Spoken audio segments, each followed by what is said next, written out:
કલ્પના તો કરો, 37 વર્ષ લગાતાર કોઈ આ કરી શકે નિરંતર? હે, થાકી જાય ને કાં ઉપરી વયા જાય, કાંઈ વાર ન લાગે. મેં અમારા પ્રભાત ફેરીવાળાને કીધું આપણે 50 વર્ષ પૂરા કરવાના છે, બરાબર? અને ભગવાનની પાસે જાજુ નથી માગતા, ખાલી 100 વર્ષની આવરદા આમાં લખ્યું એટલી દેજો. શાસ્ત્રમાં એટલું લખ્યું, જાજી નથી જોતી, સમજ્યા સુખીભાઈ? એટલે આપણી ભક્તિ એવી જ છે, શ્રાવણ મહિનામાં ઉભરો આવે ભક્તિનો, અને જેવો શ્રાવણ મહિનો પૂરો થાય પછી મહાદેવના મંદિરની સામે કોઈ ન જોવે. લ્યો, એટલે બાઈઓ તે ઓલા શું કરે, ઓલા ગોર પૂજે ને રાતે બધા ધૂન કરે ને, પણ શ્રાવણ મહિના પછી મહાદેવજી ક્યારું કોઈ, હવે તો કોઈ મંદિરે દર્શન કરવા નથી આવતું. એટલે ખરેખર આ ભક્તિ છે ને એ કાયમ યુવાન રહેવી જોઈએ આપણા જીવનમાં. તમે જુઓ સ્વામિનારાયણ મંદિરની અંદર મંદિર છે ને એની બાજુમાં સભા મંડપ છે. આ સભા મંડપ છે એની પાછળનું શું કારણ? કે દરરોજ સત્સંગ. આ દરરોજ સત્સંગ શું કામે કરવો જોઈએ? તમને એમ થાય કે સ્વામી દરરોજ વચનામૃત વાંચતા હોય તો વચનામૃત તો કેટલી વાર વાંચી નાખ્યું છતાંય કંટાળો નથી આવતો? આ કથા તમે કેટલી વાર કરી નાખી તો તમને કંટાળો નથી આવતો? નહીં, આ દરરોજ થવું જોઈએ. હવે દરરોજ થવા શું કામ થવું જોઈએ એનું કારણ તમને કહું. તમને ખબર છે, મોટા મોટા ડેમ હોય ને, એન્જિનિયરો ડેમ ઉપર જોવે કે કોઈ પાટિયા કાટ નથી ખાઈ ગયા, કોઈ ચેનની અંદર ઓઇલ પૂરે, પાટિયા જદી ઊંચકવાના હોય, આવું વરસાદ બહુ થાય અચાનક અને પાટિયા જામ થઈ જાય, ડેમ તૂટી જાય, એટલે એને તપાસ કરતી રહેવી પડે. પછી ઉંદેડાએ બહુ મોટો ડેમ હોય પણ ઉંદેડાએ એક ભોણ કર્યું હોય એમાં ખાલી, અને આંગળી જેટલી ખાલી પાણીની શેર ડેમમાંથી નીકળતી હોય, પણ 24 કલાક થાય ને ત્યાં મોટો ધોરિયો થઈ જાય, અને પછી તો ડેમને તૂટતા વાર ન લાગે. તમને ખબર હોય તો રેલવેના પાટા ઉપર છે ને માણસો સતત એના કામ કરતા જ હોય. એનો એરિયો નક્કી કરેલો હોય કે આ 5-10 કિલોમીટરના પાટા છે ને એની જવાબદારી આ ગેંગમેન માણસની છે. એને સતત આમ જોવે કે બોલ્ટને ટાઈટ કર્યા કરે, કારણ કે કોક બોલ્ટ ઢીલો પડી જાય તો રેલવેના થડકારાથી જો બોલ્ટ નીકળી જાય અને પાટો છૂટો પડી જાય ને તો કેટલાયની જિંદગી તબાહ થઈ જાય. એ જિંદગી તબાહ ન થઈ જાય એટલા માટે દરરોજ એને આવીને એના આટા છે ને ચડાવી રાખે, કે જરા કાંટો ઢીલો થયો હોય ને તો પાછો આવીને ચડાવી જાય. એમાં દરરોજ સત્સંગ કરવો પડે. જો દરરોજ સત્સંગ ન કરીએ ને તો પછી ડેમ જેમ તૂટી જાય અને જેમ રેલવેના પાટા જેમ વિખાઈ જાય એમ આપણી જિંદગી પણ વિખાઈ જાય. આ દરરોજ સત્સંગ કરવા માટેની વાત છે. આ કાયમીનો ઉપાય બતાવવાને માટે નારદજી એને પછી મનમાં વિચાર કર્યો કે હવે શું કરું. ત્યાં આકાશવાણી થઈ. આકાશવાણીએ કીધું છે કે નારદજી તમે સત્કર્મ કરો. નારદજીએ વિચાર કર્યો કે હવે સત્કર્મ ક્યું? વેદનો પાઠ કર્યો, ગીતાનો પાઠ કર્યો, છતાંય આનાથી મોટું સત્કર્મ ક્યું હોઈ શકે? નારદજી તો બધા મોટા મોટા સંતોને પૂછે છે કે ભાઈ આનો ઉપાય શું? ભક્તિને ખાતરી આપી છે કે તું અહીંયા રહેજે, હું તારો ઉપાય શોધું છું. નારદજી વિચરણ કરતા કરતા ઠઠ બદ્રિકાશ્રમની અંદર પહોંચ્યા છે કે ચાલો ભગવાન નરનારાયણ દેવને પૂછીએ. પણ ત્યાં એને સનકાદિકો ભેગા થઈ ગયા છે. સનકાદિક કોણ છે? નારદજીના ભાઈઓ જ છે. નારદજી મોટા છે, સનકાદિકો એનાથી નાના છે. આ સનકાદિકો પણ બ્રહ્માજીના પુત્ર છે અને નારદજી પણ બ્રહ્માજીના જ પુત્ર છે. સનકાદિકોને જોયા, નારદજીએ કીધું છે, પ્રણામ કર્યા છે. સનકાદિકોએ નારદજીને પ્રણામ કર્યા છે. કે છે કે નારદજી તમે અહીંયા ક્યાંથી? તો કે છે કે હું એક વાતથી મૂંઝાણો છું. ભક્તિ ધૂન થાય, કીર્તન થાય, ભગવાનની કથા થાય, પદયાત્રા થાય, જપ યજ્ઞ થાય, તપ યજ્ઞ થાય, જ્ઞાન યજ્ઞ થાય, આ બધી જ ભક્તિની પ્રતિષ્ઠા. ક્યાંક મૂર્તિ પ્રતિષ્ઠા થાય, એ પણ ભક્તિની જ પ્રતિષ્ઠા. આપણા હૃદયની અંદર ભક્તિની પ્રતિષ્ઠા કરવાની છે.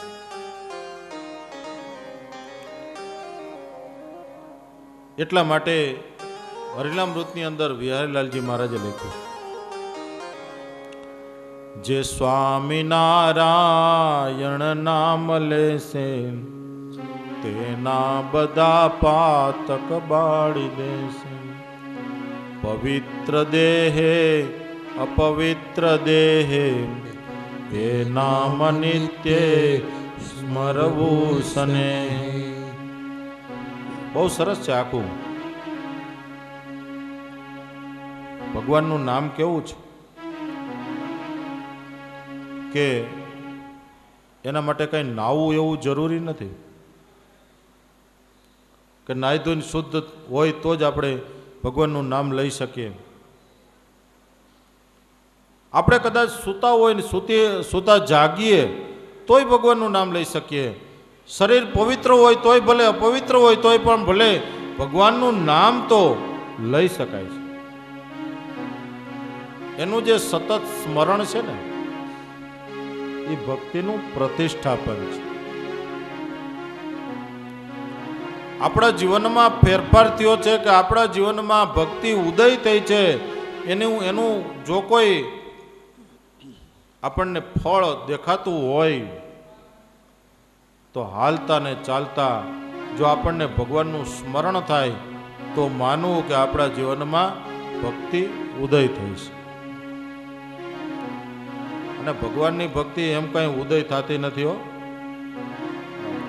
ખાતા પિતા રે સુતા બેઠા સ્વપ્નમાં, ખાતા પિતા રે સુતા બેઠા સ્વપ્નમાં, એ અડગન મેલું ક્ષણી આગો, એ વાલા અડગન મેલું ક્ષણી આતો, હીરલો લાદ્યો રે, હીરલો લાદ્યો રે મંદિરમાં, એ હરિવર હીરલો રે, હીરલો લાદ્યો રે મંદિરમાં.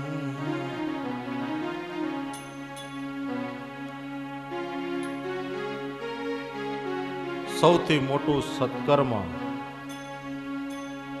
ભગવાનની કથા કેવી અને સાંભળવી, એનાથી મોટું કોઈ સત્કર્મ નથી. શાસ્ત્રોની અંદર એમ કહેવાય છે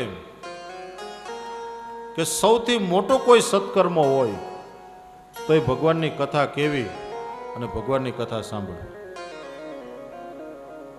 એક સમયે સ્વામિનારાયણ ભગવાને 4 સંતોને બોલ્યા. પેલા નિત્યાનંદ સ્વામીને બોલાવ્યા કે સ્વામી, ભગવાનનું ધ્યાન કરવું, આત્મસત્તા રૂપે રહેવું, માંદા સાધુની સેવા કરવી અને ચોથું કથા વાર્તા કરવી, આ 4 સાધનમાંથી શ્રેષ્ઠ સાધન કયું? નિત્યાનંદ સ્વામી તો વિદ્વાન હતા.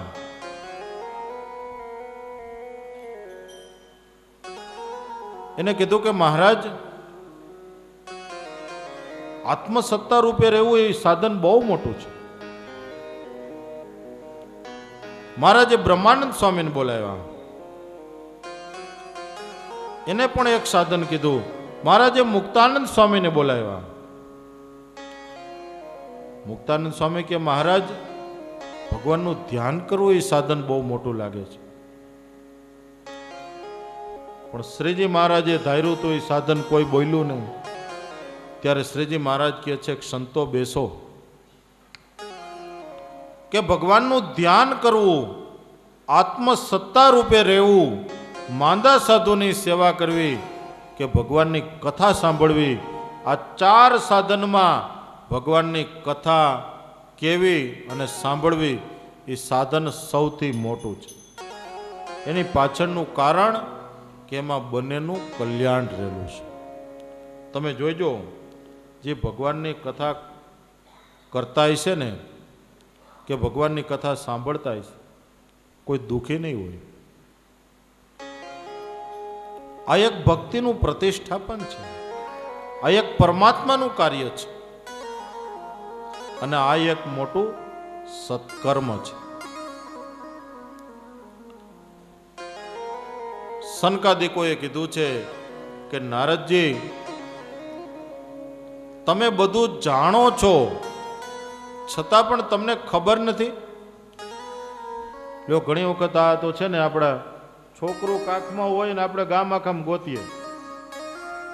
જ્યાં ગોરબાપા છોકરું કાખમાં હોય અને ગામ આખામ ગોતીએ. હવે આ એના એ જ નારદજી, એને જ વ્યાસજીને કીધું હતું કે 17 પુરાણ રચ્યા તો ભાગવત 18મું રચો. એને ખબર નહીં હોય.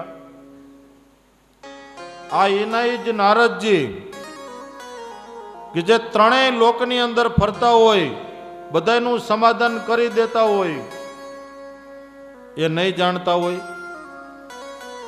પણ ઘણી વખત ખબર નથી હોતી, તો સંત ન કે ત્યાં સુધી ખબર ન પડે.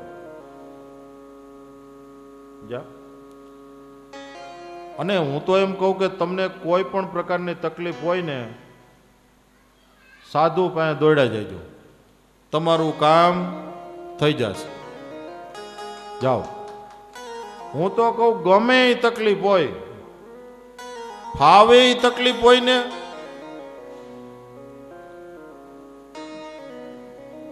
કોઈ પણ પ્રકારની આદિ વ્યાધિ ઉપાધિ, સાધુને પકડી લેજો, સંતની પાસે દોડ્યા જાઓ, તમારી સમસ્યા રજૂ કરી દો. જગતમાં કોઈ એવી સમસ્યા નથી કે જેનું સમાધાન સંતની પાસે ન હોય. સંતની પાસે બધું જ સમાધાન હોય. એમ સનકાદિકોએ કીધું છે કે નારદજી, સૌથી મોટું કોઈ સત્કર્મ હોય તોય ભગવાનની કથા છે, ભગવાનની કથાનું શ્રવણ છે, એનાથી બીજું કોઈ મોટું સત્કર્મ નથી. તો કે ચાલો તો પછી પધારો. સનકાદિકો પધાર્યા છે. કે છે કાંઈ બદ્રિકાશ્રમમાં નહીં, આપણે ક્યાંક પટમાં જઈએ, ગંગાના કિનારે જઈએ. હરિદ્વારની અંદર ગંગાના કિનારે આનંદ વનની અંદર સનકાદિકો પધાર્યા છે, નારદજી પણ પધાર્યા છે. પણ શ્રીમદ ભાગવતની કથા થશે એવું જ્યાં ખબર પડી છે, સારા એ ભારત વર્ષમાંથી બધા જ તીર્થો પણ આવ્યા છે. કાશી, મથુરા, અયોધ્યા, ગયા, પુષ્કર, શ્રીરંગ ક્ષેત્ર, જગન્નાથપુરી, બધા જ તીર્થો બધા આવ્યા છે અને હરિદ્વારના કિનારે આવ્યા છે. બધા જ દેવતાઓને ખબર પડી છે કે શ્રીમદ ભાગવતની કથા થશે, એટલે ઇન્દ્રને ઇન્દ્રાણી આવ્યા છે, બ્રહ્માને બ્રહ્માણી આવ્યા છે, અને સાક્ષાત ભોલાનાથ મહાદેવ પધાર્યા છે. બધાએ ઉઠીને ભોલાનાથનું નમસ્કાર કર્યા, સ્વાગત કર્યું છે. અને ભગવાન શંકર પણ શ્રીમદ ભાગવતની કથાની અંદર સાક્ષાત પધાર્યા છે.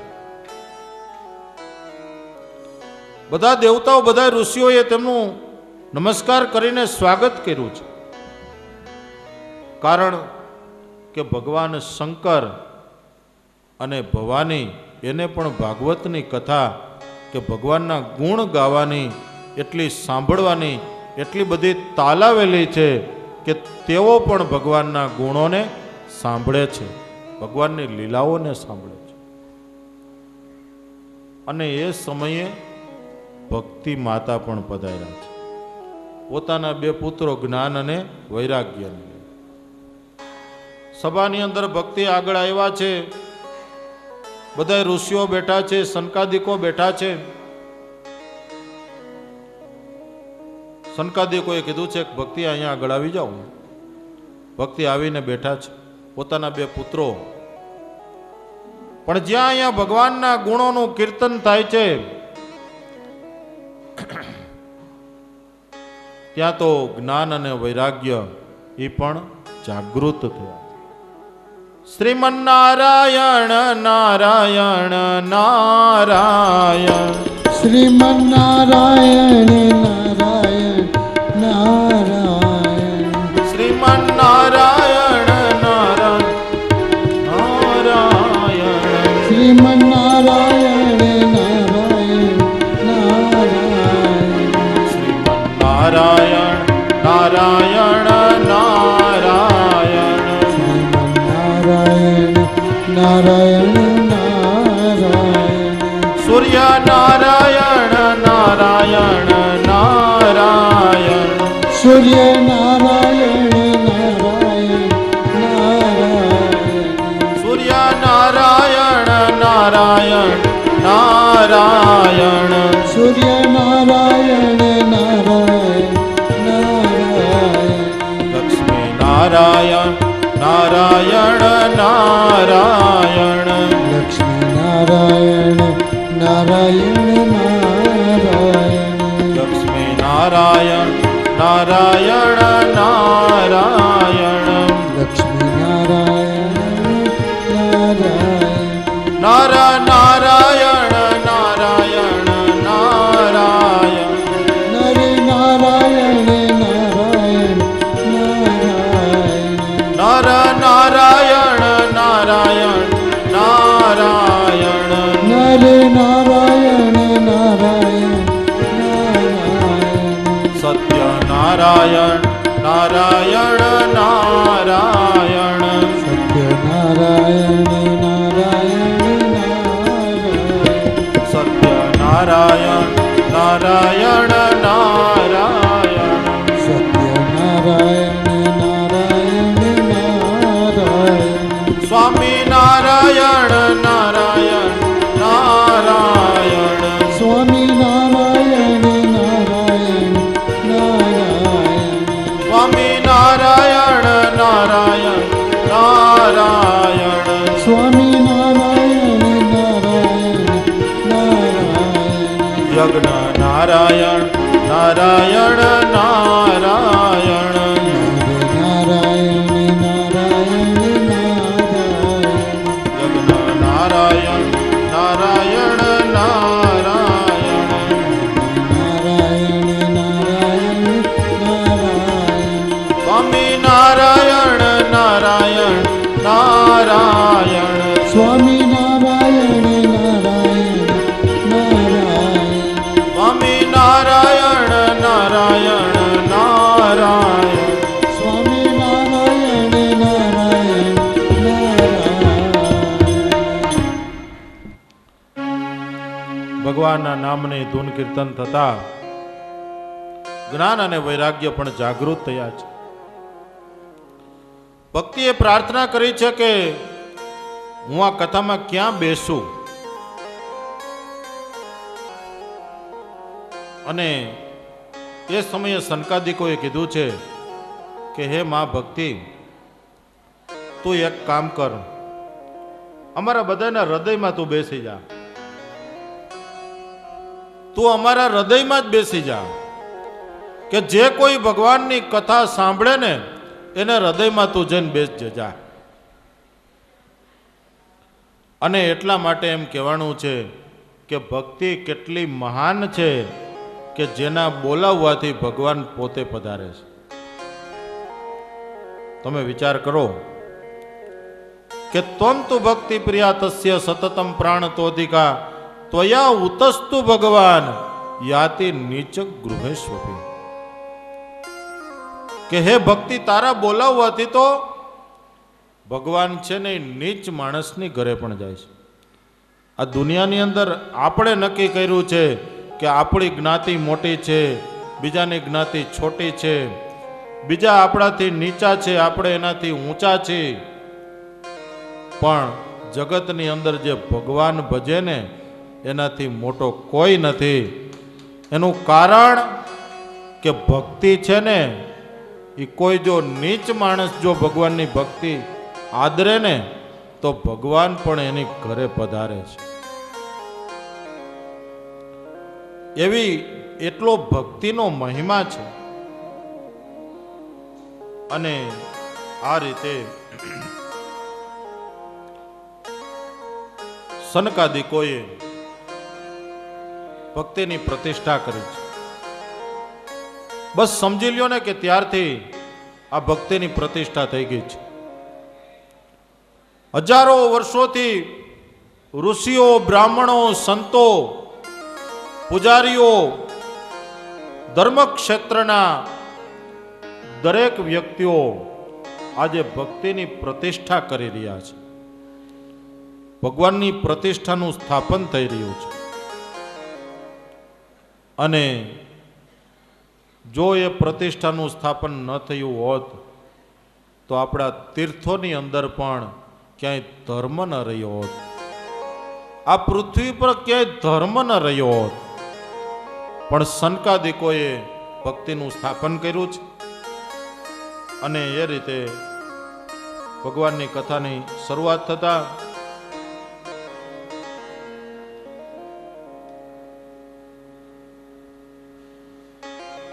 હજારો ઋષિઓ, સંતો એ બધાય સનકાદિકોના મુખ્ય કથા સાંભળી રહ્યા છે.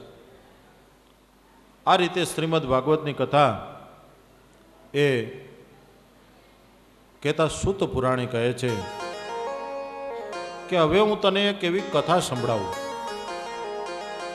કદાચ કોઈ પાપી જીવ હોય અને એ જો આ કથાને સાંભળે તો એનું પણ કલ્યાણ થાય. સોનકાદિક પૂછે છે કે એવો કોઈ દાખલો હોય તો તમે બતાવો. અને ત્યારે સૂત પુરાણીએ એક દાખલો દીધો છે. આજનું કન્નોજ કાન્યકુબ્જ દેશની અંદર એક આત્મદેવ નામનો બ્રાહ્મણ રહેતો હતો.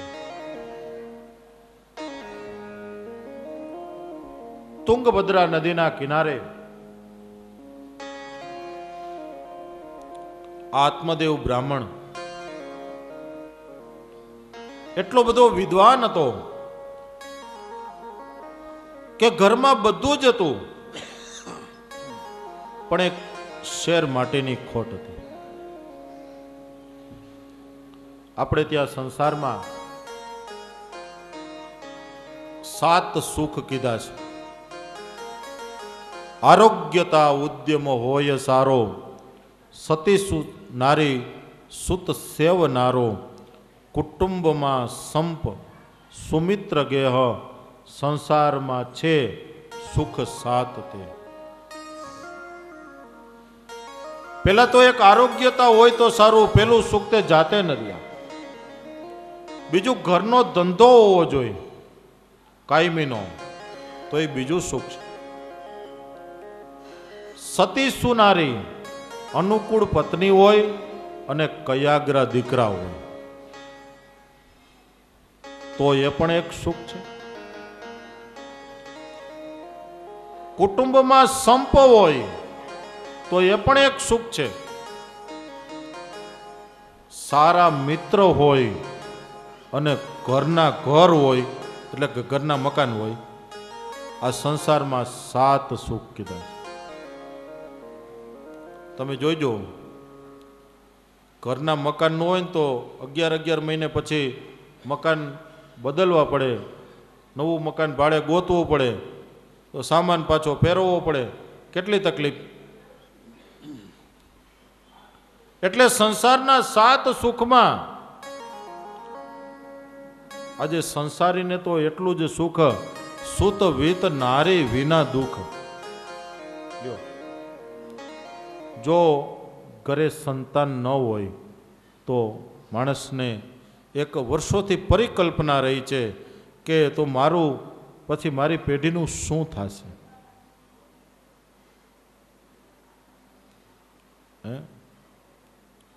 આજે ઘરમાં બધું જ છે પણ પગલીનો પાળનાર નથી. સંપત્તિ તો છે પણ એને વાપરનારી કોઈ સંતતિ નથી. અને ભગવાને જુઓ તો ખરા, આ 7 સુખમાંથી ક્યાંક તો તકલીફ રાખી હોય, ખોટ રાખી હોય. હજી સુધી એકેય કથા એકેય એવી પૂરી થઈ લાઈટ ન ગઈ હોય. હે બિપિનભાઈ, કેટલી કથા કરી તમે? લાઈટ જાય જ. આ લાઈટ વહી જાય તો ચિંતા ન કરવી. સારા કાર્યમાં 100 વિઘ્ન, એમાં 1 વિઘ્ન આવી ગયો. 1 વિઘ્ન કાલ રાતે આવી ગયું, બીજું અત્યારે લાઈટનું આવી ગયું. હે સારું કામ કરીએ ને એટલે 100 વિઘ્ન આવે. તો હજી તો 1-2 જ આવ્યા છે. મૂંઝાવું નહીં. એમ ભગવાને છે ને બધુંય જ્યાં હરખું ગોઠવું હોય ને ત્યાં એક ભગવાન એવું ગોઠવી દે ને કે આપણે ઊંચા જ ન આવીએ. બોલો, એક ભાઈ છે ને એક પોઈઠવાડાની ભેગો નોકરીએ રહ્યો. પેલાનું ટ્રાન્સપોર્ટેશનનું સાધન. પોઈઠ એટલે કે બળદ હોય ને પોઈઠ, એની ઉપર અનાજ લાદવામાં આવતા. એટલે દૂર દૂરથી અનાજનું પરિવહન વણજારા લોકો કરતા. 100 પોઠિયા હતા કે તારે એક જ કામ કરવાનું કે 100 પોઠિયા હેઠા બેસી જાય ને પછી તારે આરામ કરવાનો. રાતે 100 પોઠિયા બધા હેઠા બે કોઈ દી? એમાં એક દી રાતે બધા 99 પોઠિયા બે ગયા હેઠા. પણ એક આમ ટાયડા જેવું હતું, યારું હેઠું બેતું જ નહોતું. બોલો કે જો આ હેઠું બે જાય ને તો મારે નિરાતે આરામ થાય. તે 2 વાગ્યો. ઓલું ટાયડા જેવું બેતું નહોતું ને ધક્કો મારીને હેઠું બે આવ્યું. એ જ્યાં ધબકારો થયો ને તો ઓલા 99 ઊભા થઈ ગયા. એમાં આપણે જ્યાં બધુંય માંડ બધું હરખું કર્યું હોય ત્યાં પાછું કંઈક ઊભું જ હોય. લ્યો, કાંઈક ને કાંઈક ભગવાન એવું રાખી દે ને કે એની વાત જ જવા દો. બરાબર? આમ આપણે પૂછીએ ને બધાને કે ભાઈ આમ કેમ છે, તમારે રાજકોટ બાજુ શું કહે? હાકલા છે, હાકલા એમ બોલે ને, હાકલા. મજા છે, મજા. પણ એ મજા કેટલીક હોય ને એવડો એકલો જ જાણતો હોય. આ મખમલના જોડા હોય ને સરસ મજાના પાલિશ બાલિશ મારેલા, એ ક્યાંક કટતા હોય ને એવડો પગ જાણતો હોય. અંદર કટતા હોય ને જોડા, અંદર ડંકતા હોય. એ પગને ખબર હોય. કઈ બહારથી તો બધું રૂપાળું જ હોય પણ અંદર પગ છે ને એને જોડા ડંકતા હોય. એમ સંસારની અંદર ભગવાને થોડું થોડું કંઈક તો રાખી દીધું છે. સમજા? આ બધું એક હરખું ભગવાને કર્યું નથી.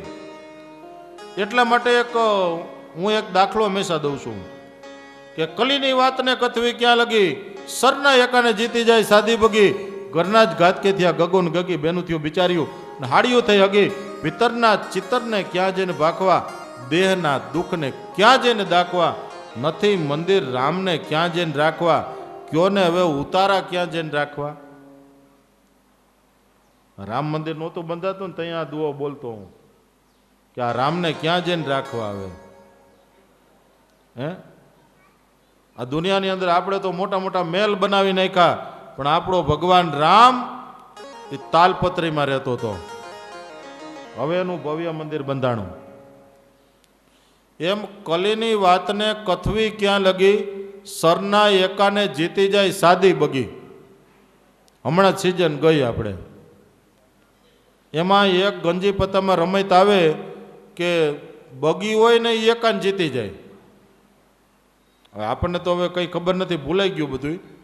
એટલે એવી પણ એક રમત આવે. એમ આજે આ કળિયુગની અંદર તમે જુઓ ને તો બધું ઊંધું જ થાય. કળિયુગની વાત આવી એટલે આપણે ત્યાં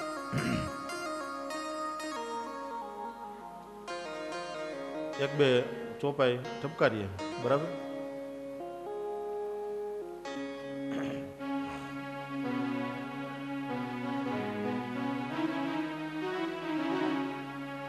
નારી બિબાસા નરમ, નારી બિબાસા નર સકલ ગોસાઈ, નાચહી નર મરકટ કી નાઈ.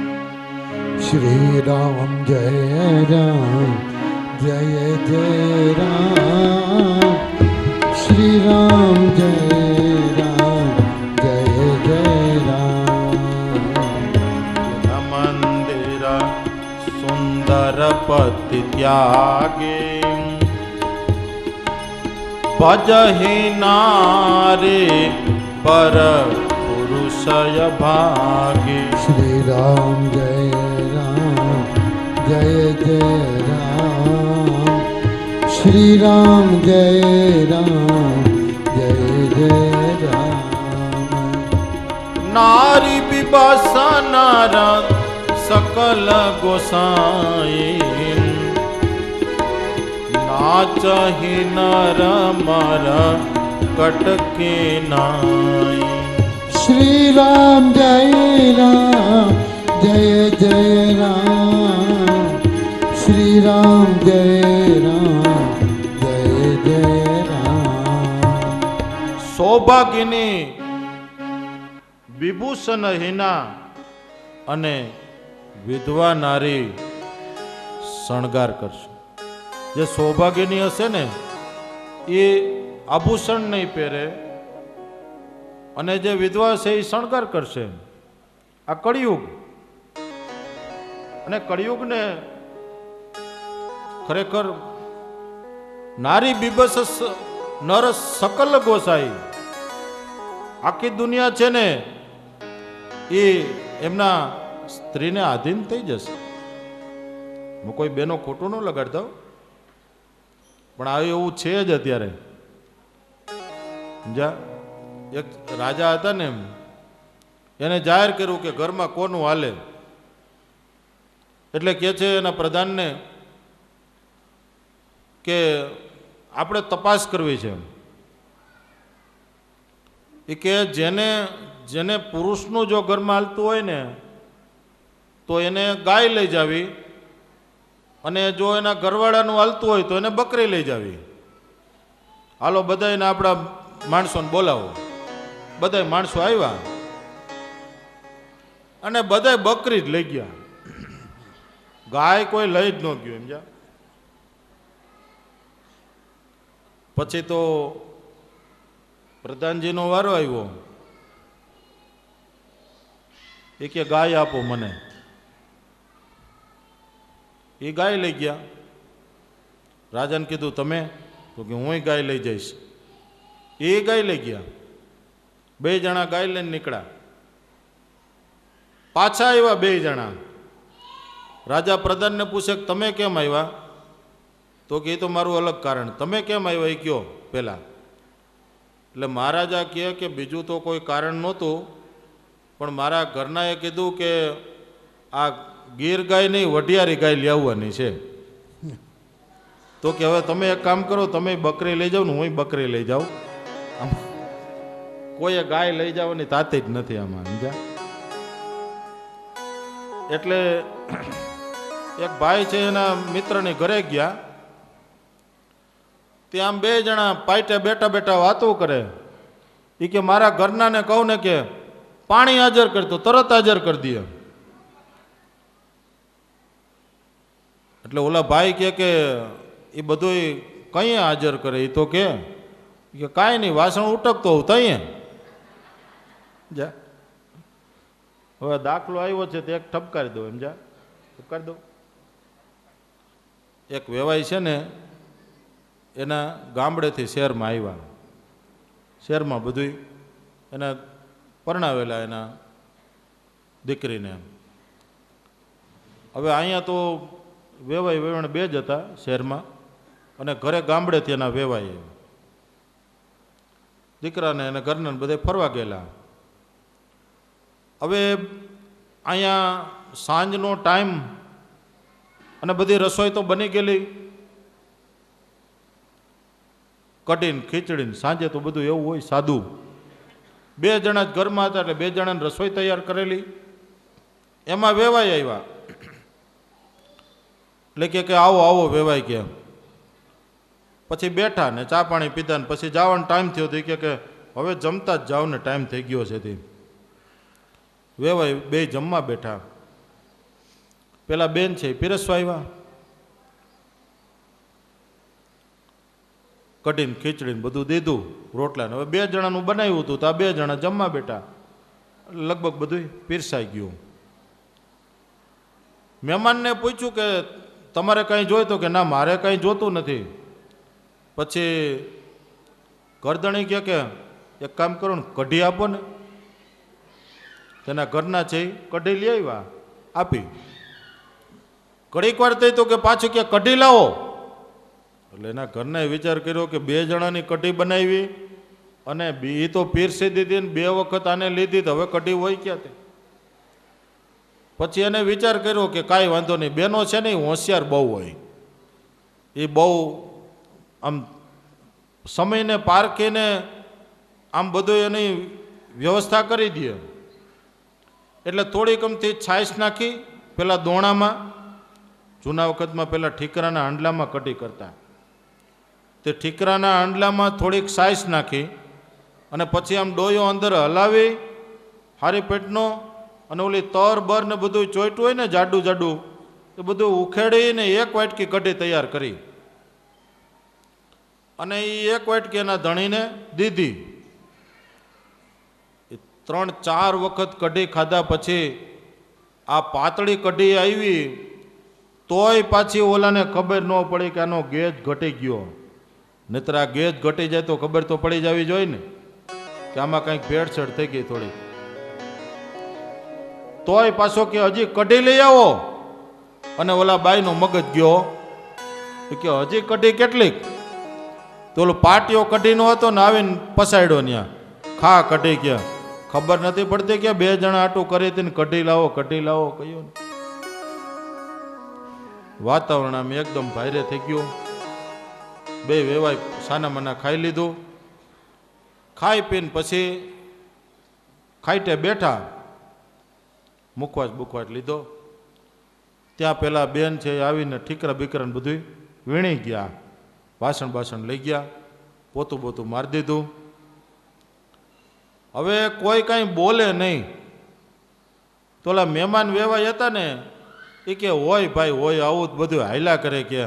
તોય તમારે સારું કહેવાય કે આ ઠીકરા તો લઈ ગયા ને, તો ઠીકરા તો અમારી ઘરે ક્યાં હાંડલા ફૂટે, પણ ઠીકરા અમારે જ વીણવા પડે અને પોતું અમારે જ મારવું પડે, પછી તો અમારે બહુ ભારે થાય. આ તમારે તોય સારું કહેવાય વેવાય, ચિંતા કરો માં, ઠીકરા તો લઈ ગયા. એટલે સંસારમાં બધું આવું. અને તોય ભગવાનને દયા, જો આપણામાં કોઈ કંટાળો આવે, તમને કોઈને આવે કંટાળો આવે તો આવતા રહીજો, સ્ટેજ ખાલી જ છે.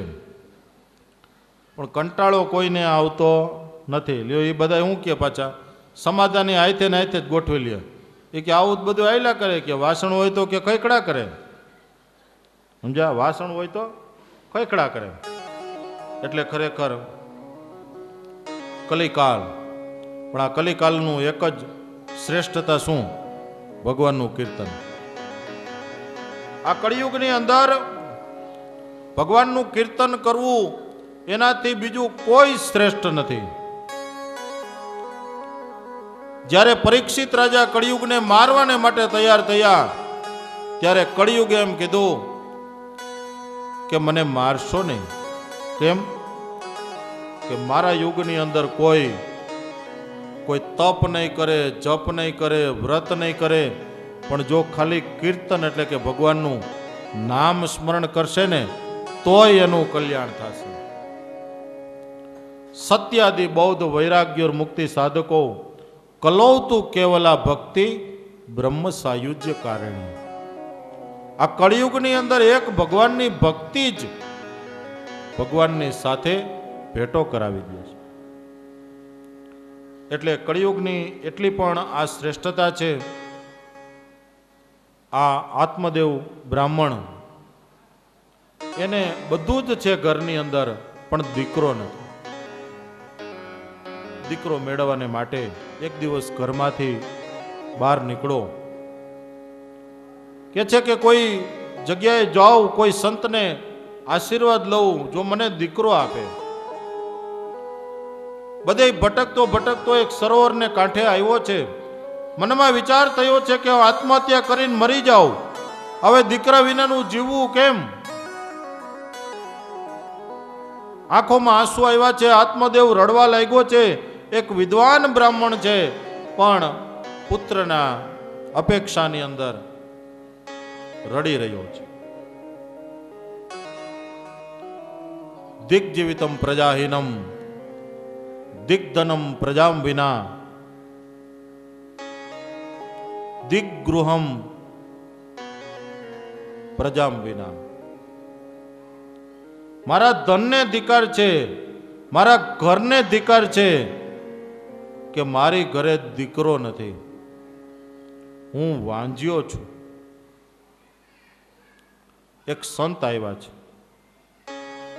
દુઃખી થયેલા આત્મદેવને જોયો છે. કે છે કે ભાઈ, શું તું કઈ દુઃખી હોય એવું લાગે છે? કે છે કે મહાત્માજી, પગ પકડી લીધા છે, મારી પર રાજી થાવ, મને દીકરો આપો. એટલે કે મારે દીકરો નથી. ઓલા મહાત્માજી કે તો બહુ સારી વાત કહેવાય. મારે 5 હાથ દીકરા હતા અને એ બધાથી કંટાળી ગયો ને એટલે સાધુ થઈ ગયો છું. આ તને ભગવાને દીકરો નથી દીધો ને એટલે તારી ઉપર ભગવાને બહુ મોટી મહેરબાની કરી. પણ આવું બધા ગાઈ શકે? આવું બધા ગાઈ ન શકે. એ તો નરસિંહ મહેતા ગાઈ શકે કે ભાંગી જંજાળ અને સુખે ભજ છું શ્રી ગોપાળ.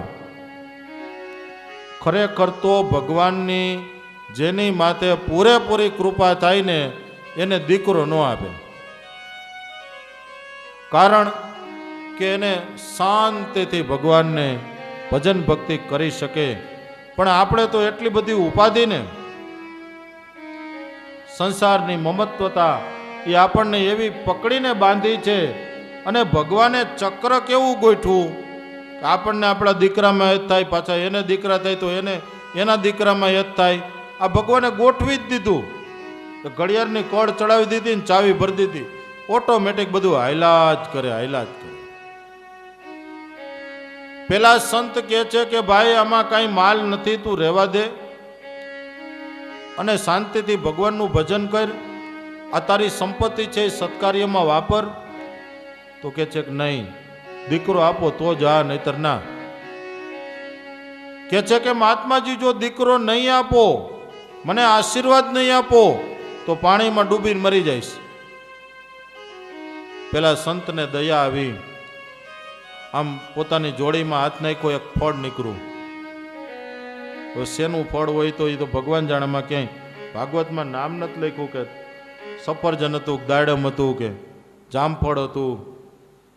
ખાલી એમ લખ્યું કે એક ફળ હતું. પેલા આત્મદેવને આપ્યું કે લે ભાઈ, લેતો જા, આ તારી ઘરવાળીને ખવડાવજે એટલે એને 9 મહિને દીકરો થાય.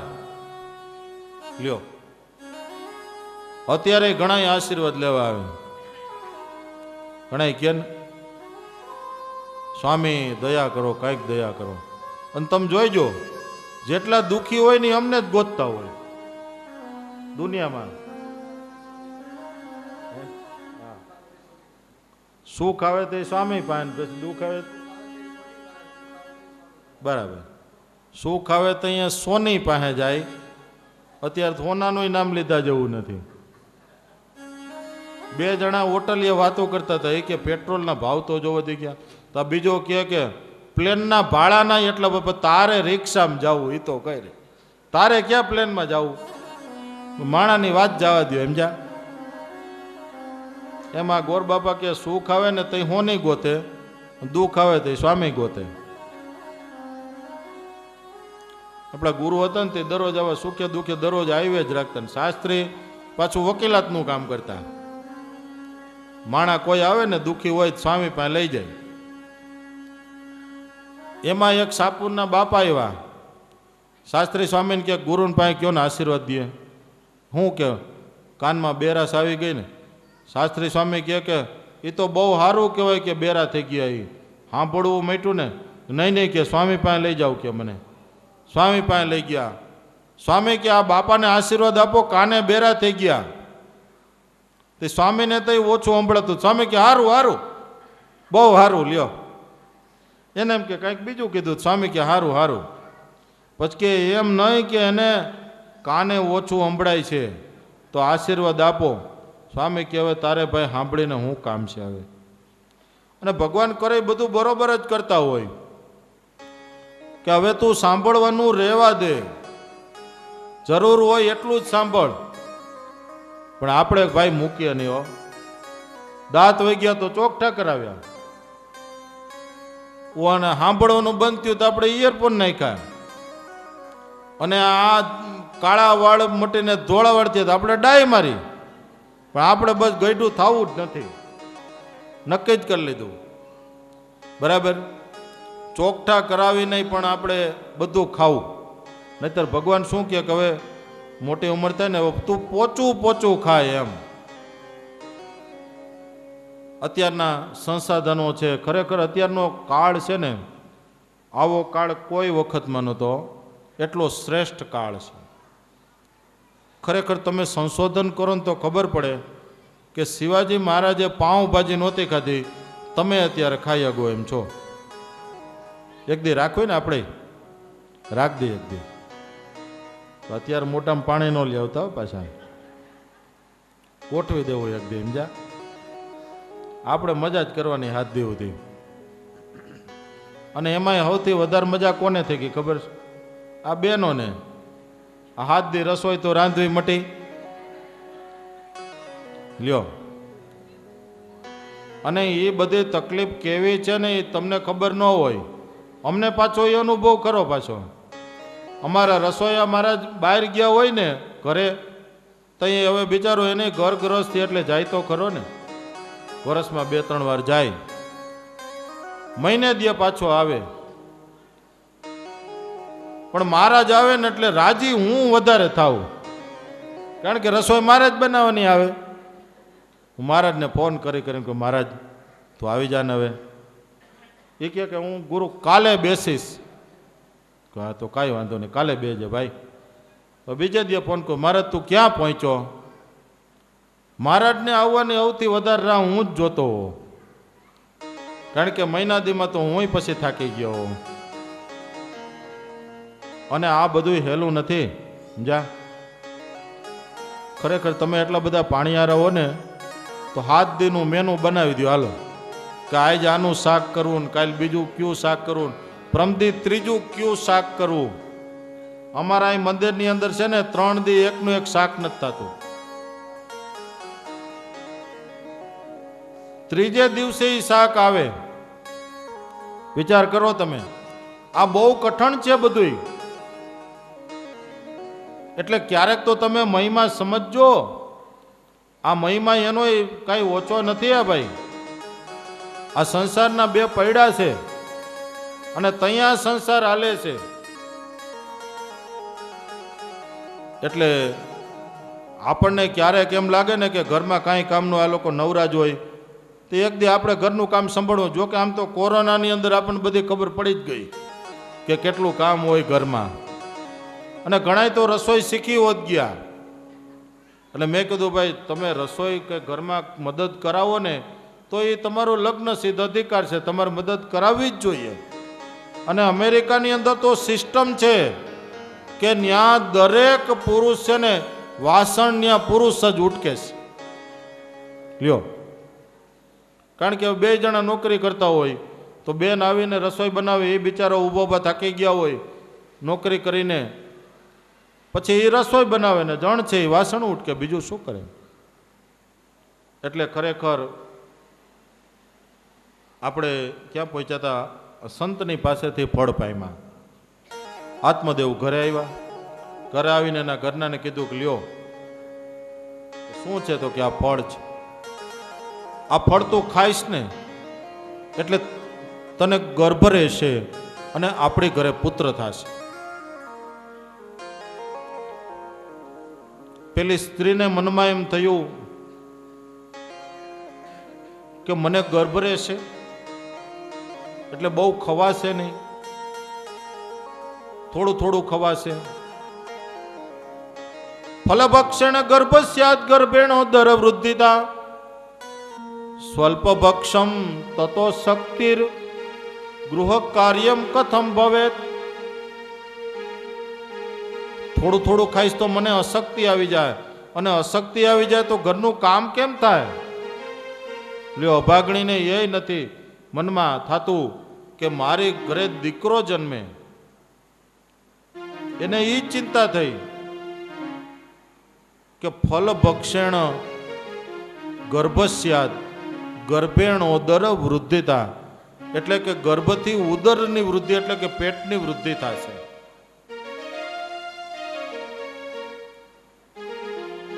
એની બેન આવી છે, એને સમસ્યા કીધી છે. એની બેન કે એમાં શું, આપણે રસ્તો કાઢી દઈએ. બે ભેગી થઈને રસ્તો કાઢ્યો. એ કે આ ફળ છે ને એ એક કામ કરે, હાલ ને ગાયને ખવડાવી દે. ગાયને ખવડાવી દીધું. હવે તો કે હવે એમાં હું ચિંતા કરવાની, તારે ખોટો ખોટો ઢોંગ કરવાનો. હું ગર્ભવતી જ છું અને ઓલરેડી મારે 5 છોકરા છે. આ છઠ્ઠો થાય પેદા.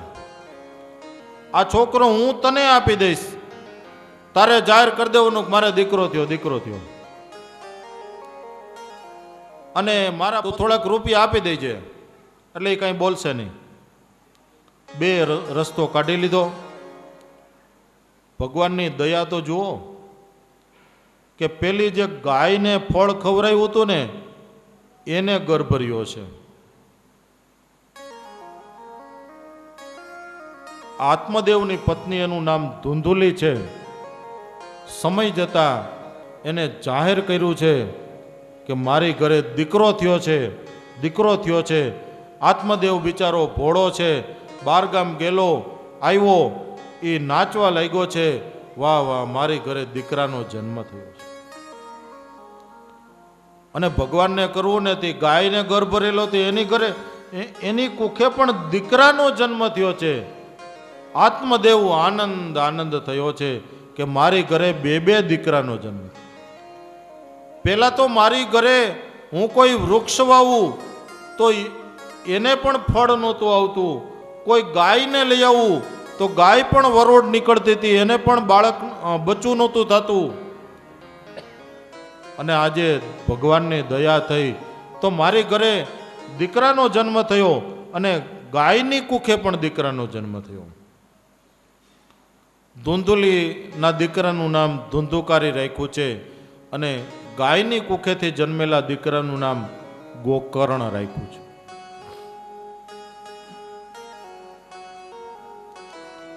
સમય જતા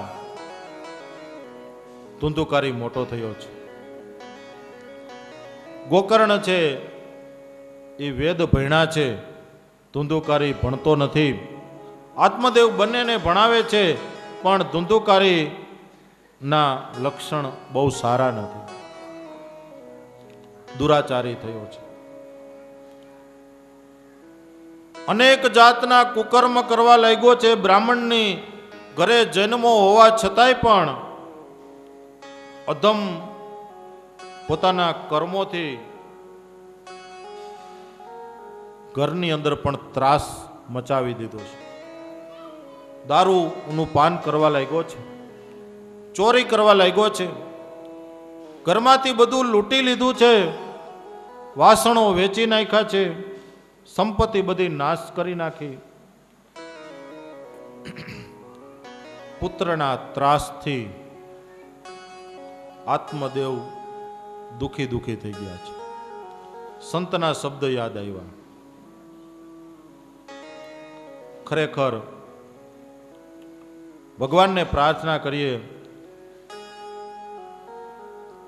કે સંતતિ આપે પણ સંસ્કારની સાથે આપે. જો પોતાના પુત્રોને આપણે સંસ્કાર નહીં આપીએ, ખાલી સંપત્તિનો વારસો આપશું તો સંસ્કાર વિનાની સંતતિ સંપત્તિનો પણ નાશ કરશે. અને એ રીતે ધુંધુકારીના ત્રાસથી આત્મદેવ એને બીજી વાર ઘર છોડ્યું છે. એકવાર પુત્રને માટે ઘર છોડ્યું હતું, હવે પુત્રને કારણે ઘર છોડ્યું છે. ઘર છોડીને આત્મદેવ નીકળી ગયા છે અને તીર્થમાં ભટકતા એનું મૃત્યુ થયું છે. આ બાજુ ગોકર્ણ છે, એ પણ ચાલ્યા ગયા છે તીર્થાટન કરવાને માટે. હવે ઘરમાં મા દીકરો બે બચ્યા છે. એક સમયે ધુંધુકારીને દારૂ પીવો તો એની મા પાસે રૂપિયા માંગ્યા, એની માએ ન આપ્યા, કારણ કે ઘરમાં ખૂટી ગયા હતા. ધુંધુકારી એની માને મારી જ. એની મા દુખી થઈ અને કૂવામાં પડી અને મૃત્યુ પામી છે. હવે ધુંધુકારી ઘરમાં એકલો રહ્યો છે, એકદમ સ્વચ્છંદી બની ગયો છે, મોટી મોટી લૂંટ કરવા લાગ્યો છે અને ઘરની અંદર એક નહીં પણ 5 સ્ત્રીઓ વેશ્યાઓને બેસાડે છે. એક દિવસ તો રાજાનો ખજાનો ફાડીને લાવ્યો. પેલી જે 5 વેશ્યાઓ હતી એને મનમાં વિચાર કર્યો કે આ તો રાજાનો ખજાનો ફાડીને લાવ્યો અને કદાચ ને પગેરું ગોતતા ગોતતા રાજાના માણસો અહીંયા પહોંચી ગયા તો આને તો જેલમાં નાખશે, આપણને નાખશે. તો શું કરવું? તો કે આને મારી નાખીએ. 5 સ્ત્રીઓ ભેગી થઈ ધુંધુકારીને ખાટલા સાથે બાંધી દીધો. રાત્રિના સમયમાં ધુંધુકારીનું ગળું દબાવ્યું છે, છતાંય ધુંધુકારીનું મોત થયું નથી. તમે જોજો, પાપી જીવ હોય ને જટ મરે નહીં.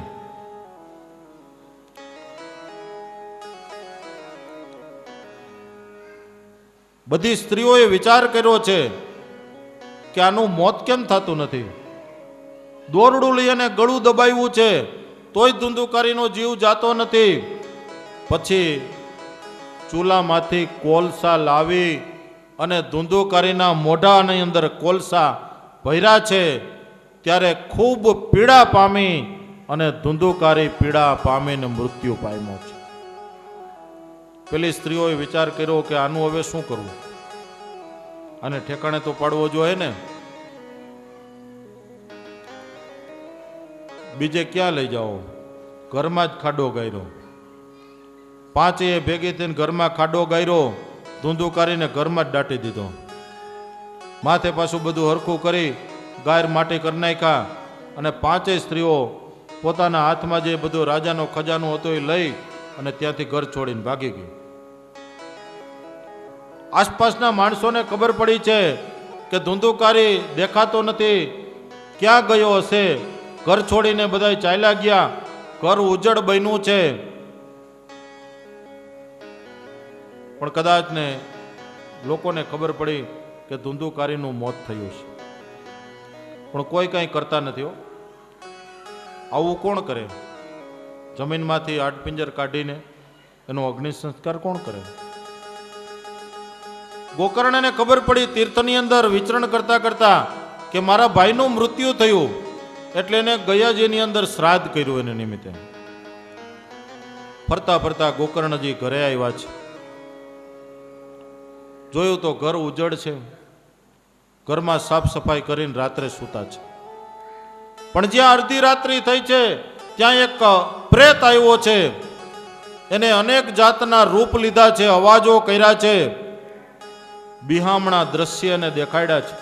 ઘડીક થાય ત્યાં પાડો બને છે, ઘડીક થાય ત્યાં બકરો બને છે, ઘડીક થાય ત્યાં રાક્ષસ બને છે. ગોકર્ણજીએ પાણીની અંજલિ છાટી છે કે કોણ છો તું, તારા મૂળ રૂપમાં આવું. ત્યારે ધુંધુકારી એના મૂળ રૂપમાં આવ્યો છે.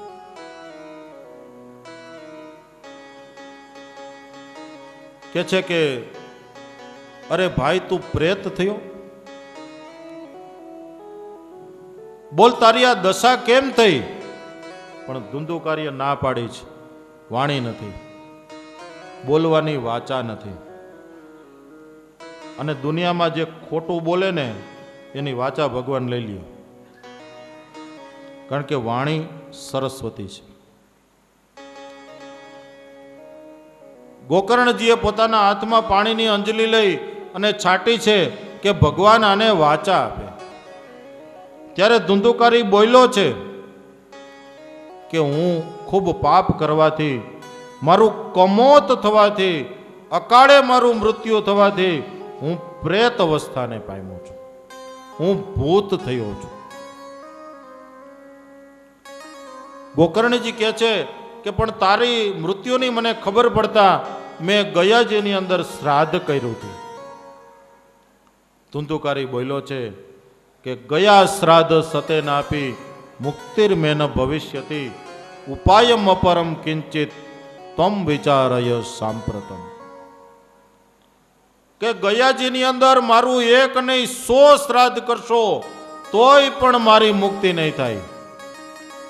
તમે કંઈક એવો ઉપાય કરો કે મારા આત્માનું કલ્યાણ થાય. અને ગોકર્ણજી એ સમયે સવારે ઉઠીને પોતાના સંબંધીઓને બધાને બોલાવ્યા છે. સૂર્યનારાયણ ઉગ્યા છે, હાથમાં પાણીની અંજલિ લઈ અને ગોકર્ણજીએ સૂર્યનારાયણને અર્ઘ્ય આપી અંજલિ છાંટી અને સૂર્યના રથને રોકી દીધો છે. ખરેખર આ દેશના બ્રાહ્મણોની અંદર કેટલી તાકાત છે, આ દેશના ઋષિઓની અંદર કેટલી તાકાત છે કે જે સૂર્યના રથને પણ રોકી શકે છે. ગોકર્ણજીએ પૂછ્યું છે કે જે કોઈ જીવાત્મા પ્રેત થયો હોય એ પાપી જીવાત્માના મોક્ષને માટે શું કરવું જોઈએ? અને ત્યારે સૂર્યનારાયણ ભગવાને એનો ઉપાય બતાવ્યો હતો કે જે કોઈ પ્રેત થયા હોય એના કર્મે કરીને જો ભૂત પ્રેતની યોનિને પામ્યા હોય તો એ શ્રીમદ ભાગવતની કથાને સાંભળે તો 7 દિવસમાં એના આત્માનું કલ્યાણ થાય છે. હવે ગોકર્ણજી પોતે કથા કરે છે. ગોકર્ણજીએ કથાની શરૂઆત કરી છે. ગ્રામજનો બધાય સાંભળવા આવ્યા છે. શ્રીમદ ભાગવતની કથા ગોકર્ણજી એને શુભ શરૂઆત કરી છે. આ કથા ક્યારે થઈ? ભગવાન શ્રી કૃષ્ણના ધામમાં ગયાના સ્વધામ ગમનની લીલા પછી 101 વર્ષ પછી આ ગોકર્ણજીએ શ્રીમદ ભાગવતની કથા કરી હતી. સુત પુરાણી કહે છે કે હે સોનક, ગોકર્ણજીએ કથાની શરૂઆત કરી છે. એક દિવસનો સાંજ થઈ છે.